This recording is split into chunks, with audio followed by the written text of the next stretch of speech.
ये कहानी है दो दोस्तों की जो सूरजगढ़ में रहते थे। जहाँ प्रकाश बहुत मेहनती था तो वहीं सुरेश कुछ काम नहीं करता था और सब कुछ भगवान के भरोसे छोड़ देता था।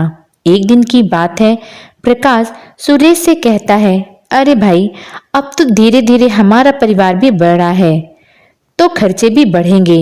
तो सुरेश कहता है, भाई, कह तो तुम सही रहे हो, पर हम कर भी क्या सकते हैं। तब प्रकाश कहता है, क्यों नहीं कर सकते हम। हमें और जमीन खरीदनी चाहिए और खेती करना चाहिए। ये सुनकर सुरेश कहता है, भाई, कह तो तू सही रहा है। फिर दोनों दोस्त जमीन का भाव पता करने के लिए जमींदार के पास जाते हैं। जमींदार के पास दोनों दोस्त कहते हैं, जमींदार जी, हमें 1 बीघा जमीन खरीदनी है। तब जमींदार कहता है, ठीक है, जमीन खरीदने आए हो तो जमीन मिल जाएगी, लेकिन जमीन खरीदने के लिए पैसे तो लाए हो। तब दोनों दोस्त एक दूसरे का चेहरा देखने लगते हैं और बोलते हैं कि पैसे तो हम नहीं लाए। तब जमींदार कहता है कि अगर पैसे नहीं लाए तो यहाँ क्या कर रहे हो, निकलो यहाँ से। मैं जमीन बेचता हूँ, बांटता नहीं कि मुंह उठाए और चले आए। अब गलती से नजर मत आ जाना, नहीं तो अपने आदमियों से तुम्हारे टांगे तुड़वा दूंगा। तब प्रकाश कहता है, अरे जमींदार जी, आप तो नाराज हो गए, हम तो अभी जमीन का दाम पूछने आए हैं। तब जमींदार कहता है, ठीक है, मैं जमीन का दाम तो बता दूंगा, पर तुम्हें जमीन खरीदनी पड़ेगी, नहीं तो मेरे आदमी, समझ रहे हो ना। वैसे जमीन तो 1 लाख रुपए बीघा है। जमीन का भाव सुनकर सुरेश कहता है कि अरे जमींदार जी, जमीन तो बहुत महंगी है। तब जमींदार कहता है कि अगर तुम लोगों को जमीन महंगी लग रही है तो जाओ कहीं और से खरीद लो। फिर दोनों दोस्त वहां से वापस आ जाते हैं। फिर प्रकाश सुरेश से कहता है, अरे भाई, जमीन तो बहुत महंगी है, अब हम कैसे जमीन खरीद पाएंगे। तब सुरेश कहता है, मेरे पास एक रास्ता है, क्यों ना हम दोनों मिलकर भी जमीन खरीद लें और दोनों मिलकर खेती करेंगे और जो फायदा होगा उसे दोनों आधा आधा बांट लेंगे। सुरेश की बात सुनकर प्रकाश खुश हो जाता है। हाँ यार, ये तो तूने सही कहा, हम ऐसा ही करेंगे। फिर प्रकाश कहता है, तो फिर नेक काम में देरी कैसी। फिर दोनों लोग जमींदार के पास जाते हैं और जमीन खरीद लेते हैं। फिर दोनों लोग जमींदार के पास जाते हैं और जमीन खरीद लेते हैं। जमीन खरीदने के बाद प्रकाश सुरेश से कहता है, भाई, जमीन जब खरीद ही ली है तो अब देरी किस बात की, आज से ही खेतों में काम शुरू कर देते हैं। तब सुरेश प्रकाश से कहता है, हाँ भाई, क्यों नहीं, तू खेतों में काम शुरू कर, मैं पहले भगवान से प्रार्थना कराता हूँ ताकि हमारी फसल अच्छी हो। प्रकाश खेतों में काम करने चला जाता है और सुरेश भगवान की पूजा करने लगता है। शाम को जब प्रकाश खेतों से वापस आ रहा होता है तो रास्ते में उसे सुरेश मिलता है और कहता है, प्रकाश, तू चिंता मत कर, हमारी फसल अच्छी होगी, मैंने भगवान से प्रार्थना की है। प्रकाश सुरेश से कहता है, मैंने पूरा का पूरा खेत जोत डाला है, अब घर चलते हैं और कल सुबह जल्दी उठकर बाजार से बीज लाने चलेंगे। फिर दोनों अपने अपने घर चले जाते हैं। अगले दिन सुबह प्रकाश सुरेश के घर आता है और सुरेश से कहता है, चलो बाजार चलते हैं खेतों के लिए बीज लाने के लिए।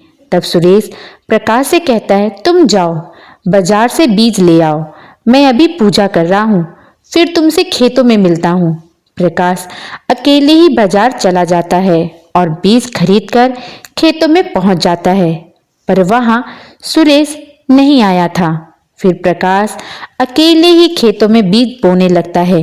जब खेतों में बीज बो जाते हैं तो प्रकाश शाम को सुरेश के घर जाता है और सुरेश से कहता है कि तुम खेतों में क्यों नहीं आए, मुझे अकेले ही सारे बीज बोने पड़े। तो सुरेश कहता है, क्यों नहीं आया का क्या मतलब है, मैं पूजा कर रहा था ताकि भगवान हमें अच्छी फसल दे। फिर क्या था, प्रकाश अपने घर वापस चला जाता है। अब ये रोज का हो गया था, सुरेश पूजा करता रहता और प्रकाश खेतों में मेहनत करता रहता। इसी तरह काफी समय बीत गया। प्रकाश की मेहनत रंग लाई और खेतों में बहुत अच्छी फसल हुई।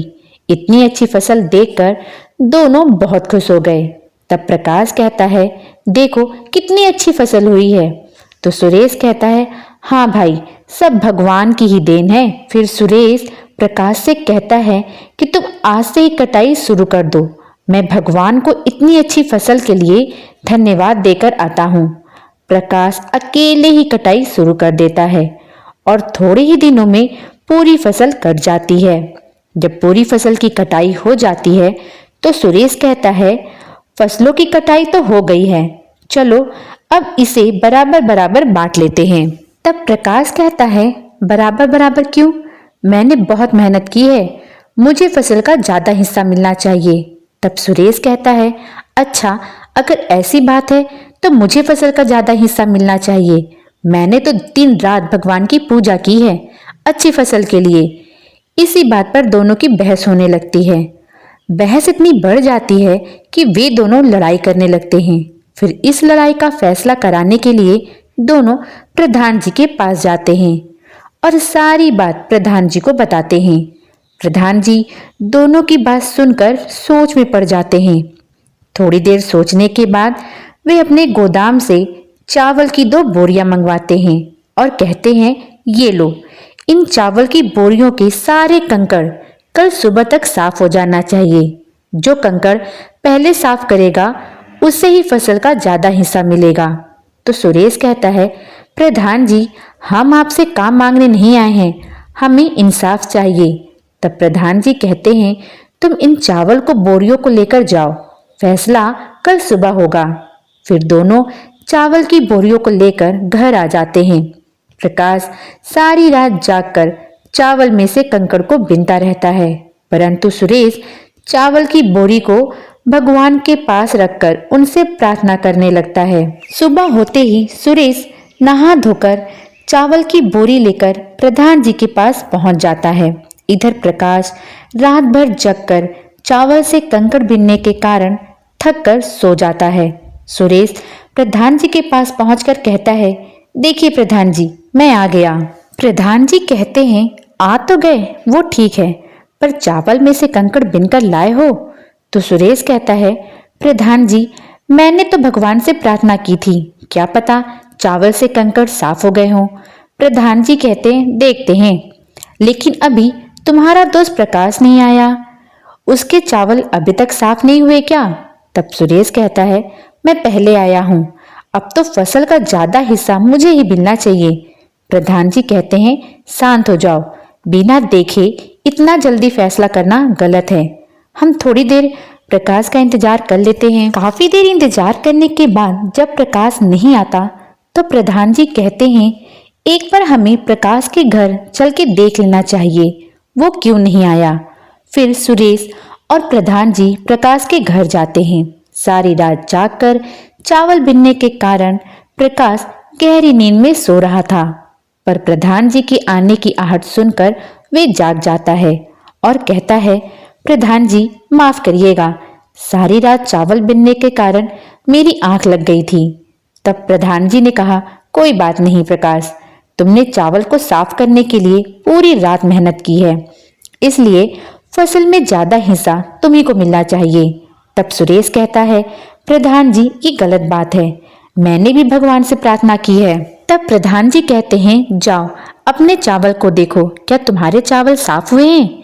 सुरेश भागकर अपने चावल को देखने जाता है, पर वे साफ नहीं थे। फिर सुरेश लौटकर प्रकाश के घर आ जाता है। तब प्रधान जी पूछते हैं, क्या हुआ सुरेश, क्या चावल साफ थे? तब प्रधान जी कहते हैं, सुरेश भगवान भी उन्हीं की मदद करता है जो मेहनत करते हैं। अब सुरेश को अपनी गलती का एहसास हो गया था। अब सुरेश भगवान की पूजा के साथ साथ मेहनत भी करने लगा था। तो दोस्तों आपको कहानी कैसी लगी? कहानी अच्छी लगी हो तो वीडियो को लाइक करके चैनल को सब्सक्राइब कर लीजिएगा। मिलते हैं अगली मजेदार कहानी में।